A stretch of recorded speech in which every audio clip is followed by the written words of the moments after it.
guys, welcome back to our YouTube channel Study Up. So today we are going to learn some idioms. आज हम पढ़ने वाले हैं कुछ idioms. So without wasting any single second, let's begin it. इसको सबसे पहले हम जान लेते हैं कि idioms होते क्या हैं. Idioms होते हैं जो हम अपनी daily use में भी use करते हैं, जैसे जिन्हें हम क्या बोलते हैं, मुहावरे बोलते हैं.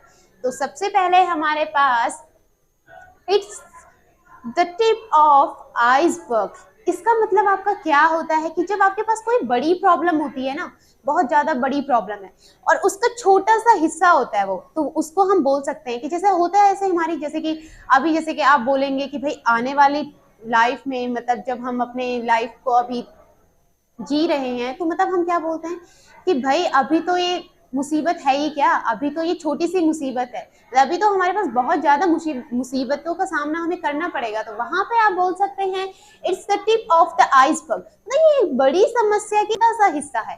ओके, नेक्स्ट है हमारे पास आई स्वेयर बाय गॉड. जब भी आप मतलब कुछ काम कर रहे हैं, आप किसी को प्रूफ कर रहे हैं कि भाई मैंने सही करा है, मैं सच बोल रहा हूँ, तो वहां पे आप कसम खाते हैं कि ना भगवान की कसम, लाइक दिस. तो वही है ये, आप क्या बोलेंगे, I swear by God. Okay, next है आपके पास आई काउंट ऑन यू. जब आप किसी को बोलते हैं भाई मैं तुम पे भरोसा करती हूँ, मैं तुम पे भरोसा करता हूँ, तो आप कह सकते हैं आई काउंट ऑन यू.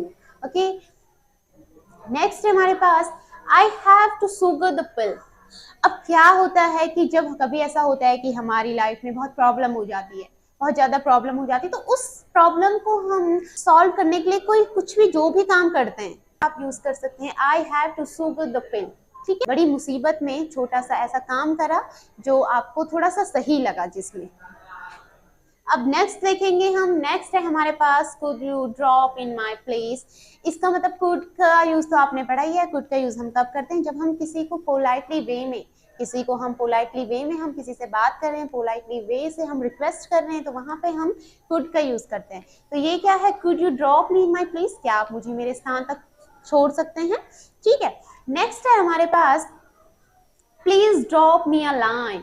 इसका मतलब होता है कि जब आप कोई मैसेज लिखते हैं उसमें आप ये यूज करते हैं, वहां पे आप क्या बोलेंगे, please drop me a line, मतलब एक मैसेज लिख दो, एक मैसेज छोड़ दो. ठीक है, अब नेक्स्ट है आपके पास डोंट बी फिकल माइंडेड. अब फिकल माइंडेड होता क्या एक्चुअल में, जो चंचल मन वाले होते हैं ना, जिनका मन कभी इधर भटक रहा है कभी उधर भटक रहा है, बहुत होते हैं ऐसे कि उनका मन शांति नहीं रहता और बहुत चंचल मन के होते हैं, उन्हें हम बोलते हैं फिकल माइंडेड. ओके, तो उसे हम क्या बोलेंगे कि चंचल दिमाग के मत बनो. ओके, सो नेक्स्ट है हमारे पास it was a hair raising experience. कभी ऐसा होता है ना कि आपने कुछ चीज करा और मतलब उस काम को करने में आपके रोंगटे खड़े हो गए, जैसे हम गूज बम्स भी बोलते हैं, रोंगटों को हम क्या बोलते हैं, गूज बम्स.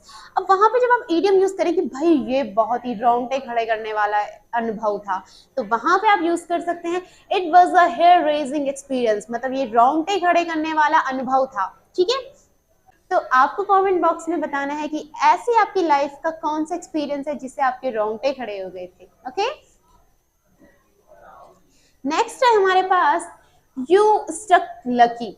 मतलब जो होता है ना कि तुम बहुत ज्यादा लकी हो, तो वहां पे हम क्या बोलेंगे, अरे भाई तुम तो लकी हो, उसका हर काम सही हो रहा है. कभी कभी ऐसा होता है आप लोग रास्ते में जा रहे हैं, आपको 100 रुपए मिल गए, ऐसा होता है, तो हम बोलते हैं भाई तुम तो बहुत लकी हो, तुम बहुत भाग्यशाली हो. तो वहां पे आप बोल सकते हैं you stuck lucky, you stuck lucky. Okay, next है हमारे पास he broke an ice after a long month. मतलब जैसे कभी होता है ना, कोई मतलब नाराज है या फिर कोई चुप रहता है, मतलब इसका मतलब है आपका कि जब उसने मतलब बहुत समय बाद, बहुत टाइम बाद अपनी चुप्पी तोड़ी. कोई चुप रहता है, कोई कुछ नहीं बोलता है, तो वहां पे जब कोई बहुत समय बाद अपनी चुप्पी तोड़ेगा, तो आप ये सेंटेंस यूज कर सकते हैं, ये इडियम यूज कर सकते हैं. आप बोलेंगे he broke an ice after a long month. Okay, next है हमारे पास don't keep me in a dark. मतलब मुझे धोखे में मत रखो. आप किसी को बोल सकते हैं भाई मुझे अंधेरे में मत रखो, जो है वो बोलो, सच सच बोलो. ठीक है, तो आप बोल सकते हैं don't keep me in a dark. Next है आपके पास he is a dark horse. अब डार्क हॉर्स का मतलब क्या होता है, जब आप बोलते हैं ना कि भाई तुम छुपे रुस्तम हो. एग्जाम्पल फॉर कोई मतलब ऐसा, जैसे क्लास में बहुत सारे ऐसे स्टूडेंट्स होते हैं जो बोलते हैं भाई हमें नहीं आता, वो बोलते हैं मैम हमें तो नहीं आता गाना गाना, हमें तो नहीं आता कोई डांस वांस करना, पर जब वो गाते हैं ना तो बहुत ही अच्छा गाते हैं, इतना अच्छा गाते हैं कि मतलब क्या ही बोले। तो हम इस टाइम बोलेंगे you are a dark horse, भाई तुम तो छुपे रुस्तम हो। तो जब भी आप किसी को बोलेंगे तुम छुपे रुस्तम हो, तो आप क्या बोलोगे, you are a dark horse. Okay, next है हमारे पास, what film is going on in this theatre. अब यहाँ पे क्या है, जैसे एग्जाम्पल फॉर आप कहीं गए, अब वहां पे मतलब बहुत सारे लोग खड़े हैं, एग्जाम्पल फॉर आप गए, बल्कि क्या चल रहा है यहाँ पे, ठीक है, तो यहाँ पे आप बोल सकते हैं कि यहाँ पे क्या चल रहा है, what film is going on in this theatre, मतलब यहाँ क्या चल रहा है, क्या हो रहा है यहाँ पे, ठीक है। अब हमारे पास his father hard of hearing, his father hard of hearing, मतलब जैसे कोई थोड़ा कम सुनता है, या फिर जैसे हम बोलते हैं ना कि वो ऊंचा सुनता है, ऊंचा सुनने का मतलब क्या हो जाएगा आपका, कि वह कम सुनता है, तो आप क्या बोलेंगे, जैसे आप किसी को बोल रहे कि भाई तुम कम सुनते हो, तो आप क्या बोलेंगे, यहाँ हिज फादर यहाँ पे क्यों है, क्योंकि आप उसके फादर के बारे में बात कर रहे हैं। पर जब आप बोलेंगे भाई तुम थोड़ा ऊंचा सुनते हो, वैसे डायरेक्टली ऐसे किसी को बोल नहीं सकते हम, पर मतलब जैसे कोई बोल देता है, मजाक मजाक में बोल देता है, कभी मजाक में आप बोल सकते हैं, सीरियसली नहीं बोल सकते, तो आप क्या बोलेंगे, you are hard of hearing, you are hard of hearing. Okay, next है हमारे पास, he is my foster brother. अब जब कोई किसी का कोई सौतेला भाई है, तो आप बोल सकते हैं वो मेरा सौतेला भाई है, तो आप क्या बोलेंगे, he is my foster brother. Okay, next है हमारे पास, this bank has going and bankrupt. जब मतलब जो बिल्कुल बैंक क्या हो गया, यहाँ पे दिवालिया हो गया, मतलब बिल्कुल जीरो बैलेंस, जब आपके पास बिल्कुल आप जीरो बैलेंस हो जाते हैं, आपके पास बिल्कुल भी पैसे नहीं, आपका अकाउंट बिल्कुल खाली हो गया, दिवालिया हो गया, तो वहां पे आप क्या बोलेंगे, आई हैव गॉन। वहां पे आप क्या बोलेंगे, आई का यूज करेंगे कि भाई मैं, मेरे पास बिल्कुल पैसे नहीं है, आपके फ्रेंड ने बोला चलो भाई पार्टी करते हैं, पर आपने बोला मैं तो बिल्कुल जीरो बैलेंस में जी रहा हूँ, ठीक है, बिल्कुल जीरो बट्टा सन्नाटा, वहां पे आप क्या यूज करेंगे, I have gone bankrupt. Okay, अब नेक्स्ट है हमारे पास, this seems to be only lame excuses. अब कोई होता है ना कि बेतुके बहाने बनाते हैं, लेम एक्सक्यूजेस मतलब क्या होता है, बेतुके बहाना, बहाने बनाना। अब जैसे कोई एग्जांपल फॉर, क्लास में कोई लेट आया, उन्होंने बोला कि कुछ भी बोल दिया, तो वहां पे मतलब बेतुके बहाना बना रहा है, तो यहाँ पे मतलब साफ दिख रहा है, ये साफ दिख रहा है, दिस सीम्स, ये दिख रहा है कि तुम बेतुके बहाने बना रहे हो, ठीक है, तो बेतुके बहाने नहीं बनाने आप लोगों को। नेक्स्ट है हमारे पास, शी इज फीलिंग जिडी। जब मतलब किसी को चक्कर महसूस होते हैं ना, तो यहाँ पे क्या यूज करेंगे हम, जिडी। चक्कर आने के लिए आप डिजी का यूज भी करते हैं, आप यहाँ पे क्या बोलेंगे, जिडी, मतलब वह चक्कर महसूस कर रही है, आई एम फीलिंग जिडी, मैं चक्कर महसूस कर रहा हूँ, ठीक है, मैं चक्कर महसूस कर रही हूँ।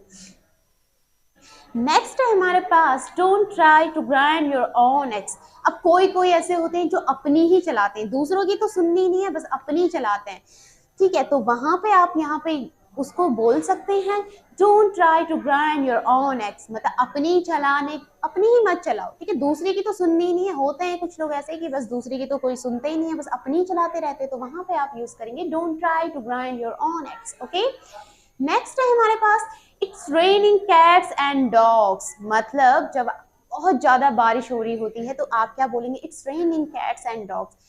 आजकल वैसे भी बरसात का मौसम है, तो बरसात तो हो ही रही है, so it's raining cats and dogs, you can say like this. Okay guys, next है हमारे पास, to look as black as thunder, मतलब जब कोई बहुत ज्यादा गुस्से में होता है, तो आप बोल सकते हैं यू आर लुक, जैसे कि आप सामने वाले को बोल रहे हैं भाई you look as a black as thunder, मतलब गुस्से से जब कोई लाल हो जाता है, लाल काला पीला, पीला तो नहीं होता है, लाल काला ऐसा कुछ हो जाता है, तो वहां पे आप यूज कर सकते हैं ये वाला इडियम। ओके, नेक्स्ट है हमारे पास, marry in haste repent at pleasure. जब आप कुछ ऐसा काम कर लेते हैं कि बाद में आपको पछतावा होता है, रिग्रेट होता है कि भाई मैंने क्यों करा ऐसा काम, तो वहां पे ये वाला इडियम यूज होगा आपका, marry in haste repent at pleasure, ठीक है, आपने कुछ ऐसा काम कर दिया जिससे आपको बाद में रिग्रेट हो रहा है कि नहीं यार मुझे नहीं करना चाहिए था काम, या फिर मैंने गलत कर दिया ये काम।